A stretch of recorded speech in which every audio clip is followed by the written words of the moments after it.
তো ভারত কি বাংলাদেশকে বিপদে ফেলতে চায় এই শীর্ষক আজকের এই সভার সম্মানিত সভাপতি রিপন ভাই। আমরা মানে অ্যাড্রেসিং এ না যাই, ক্ষমা চেয়ে নিচ্ছি, কারণ মানে আকাশের অবস্থা ভালো না। একটা ছোট্ট বিষয়, একটা হলো যে যখন কোনো চোরকে ধরবেন আলামত সহ, তখন যদি বলেন যে তুমি তোমার ঘটনাস্থলটা একটু দেখাও, সে দেখবেন আশেপাশে, এটাকে ইংরেজিতে বলে বিটিং অ্যারাউন্ড দ্য বুশেস, মানে আশেপাশে দিয়ে বিভিন্নভাবে তার মূল ঘটনাস্থলটাকে এড়িয়ে যাওয়ার চেষ্টা করবে। তারপর একসময় ধরা পড়েই যাবে, যেহেতু আলামত এবং তথ্য প্রমাণ খুঁজে পাওয়া যাবে। তো এরকম দেখবেন অনেক সময় যদি কেউ আপনাকে দেখায় যে এটা কি আপনি, তখন হয়তো দেখবেন যে বলবেন না আমি হাঁস খাই, মাছ খাই, মুরগি খাই, এদিক ওদিক নিয়ে যাবে। আর বেশি রাত হলে আমি এই করি সেই করি, মূল ঘটনা মূল প্রশ্নের উত্তরটা দিবে না। এটা আসলে আলামত তথ্য প্রমাণ সহ আবার পরে বেরো হয়ে আসে। এই কারণেই এই ফ্যাসিস্ট মাফিয়া যখন পালালো, প্রথমে দেখানোর চেষ্টা করেছিল, সে কিন্তু বিভিন্ন জায়গায় চেষ্টা করলো যে আমেরিকায় যাওয়া যায় কিনা, ইউরোপে যাওয়া যায় কিনা, বিভিন্ন দেশে দেখালো যে এগুলো জায়গায় সে চেষ্টা করে আসলে ব্যর্থ হয়েছে। সবশেষে সে ভারতে গিয়ে পাড়ি জমালো। আসলে সে বোঝানোর চেষ্টা করছে, তার আসল ঘটনাস্থল সে দেখাতে চায় নাই।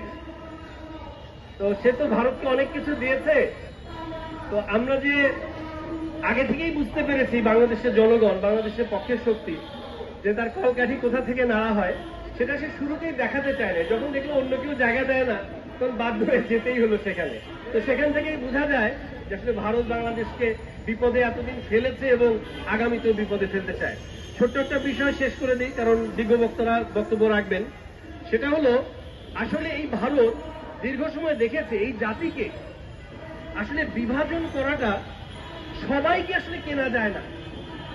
একটা বড় অংশকে এরা অনেক চেষ্টা করেও কিনতে পারে নাই। তাহলে ডিভাইড অ্যান্ড রুল, সেই যে প্রাগৈতিহাসিক যে পদ্ধতি, এটা এই জাতিকে কিভাবে করা সম্ভব, এই চিন্তা মাথায় রেখে সুদূর প্রসারী চিন্তা থেকে এরা দিয়েছে হলো প্রপোর্শনাল রিপ্রেজেন্টেশন। আমি এটাকে বলি প্রজেক্ট রিহ্যাবিলিটেশন, আসলে পুনর্বাসন প্রকল্প, আওয়ামী পুনর্বাসন প্রকল্প। খেয়াল করে দেখবেন এই পিআর কিন্তু তারা নিজের দেশের জন্য করবে না। কেন করবে না? প্রায় 145 কোটি জনগণের মধ্যে প্রায় 96-97 কোটি ভোটার ভারতের, তার মধ্যে প্রায় 14-15% হলো মুসলিম। হিসাব করলে দেখা যাবে প্রায় 11-12 কোটির মতো তাদের মুসলিম ভোটার। আমাদের টোটাল ভোটার তাদের শুধু মুসলিম ভোটার। যদি হিসাব করে দেখেন 552টা লোকসভার সিটের মধ্যে প্রপোর্শনাল রিপ্রেজেন্টেশন করে যদি এইভাবে করে, ওদের দেশে প্রায় 77টা সিট শুধু মুসলিমরা পেয়ে যাবে। তো তাদের দেশে এমনও গেছে 44 সিট নিয়ে প্রধান বিরোধী দল হয়েছে, 99 সিট নিয়ে প্রধান বিরোধী দল হয়েছে। তো যে জিনিস তারা তাদের দেশে বিভাজনের সংখ্যা মনে করে, ওই জিনিস তারা বিভাজনের জন্য আমাদের দেশে দিয়েছে।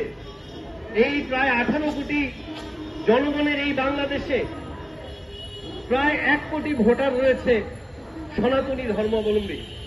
এখানে যদি আপনি এই বিভাজনের রাজনীতি, সাম্প্রদায়িক রাজনীতির দিকে ঠেলে দেওয়া যায়, তাহলে এখানেও প্রায় আপনার প্রায় 24টা সিটের মতো তারাই পেয়ে যাবে। তো এই কারণে বলতে চাচ্ছি যে আমরাও কিন্তু 29 সিট নিয়েও বিরোধী দলে ছিলাম।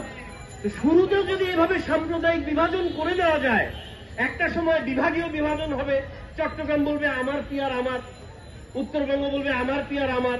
এইভাবে করে এই জাতিকে যদি একবার বিভক্ত করে দেওয়া যায়, তাহলে এটাই হবে তাদের মূল সুদূর প্রসারী লক্ষ্য, যেটা তারা একটা ইসলামিক নামধারী দলের মাধ্যমে বাস্তবায়ন করার চেষ্টা করতেছে। আমাদেরকে সতর্ক সাবধান হতে হবে। ইনশাল্লাহ অচিরেই আগামী দিনের রাষ্ট্রনায়ক এই দেশ ও জাতির হাল ধরবেন এবং সবাইকে এই সমস্ত ষড়যন্ত্র থেকে উত্তরণ করবেন ইনশাল্লাহ।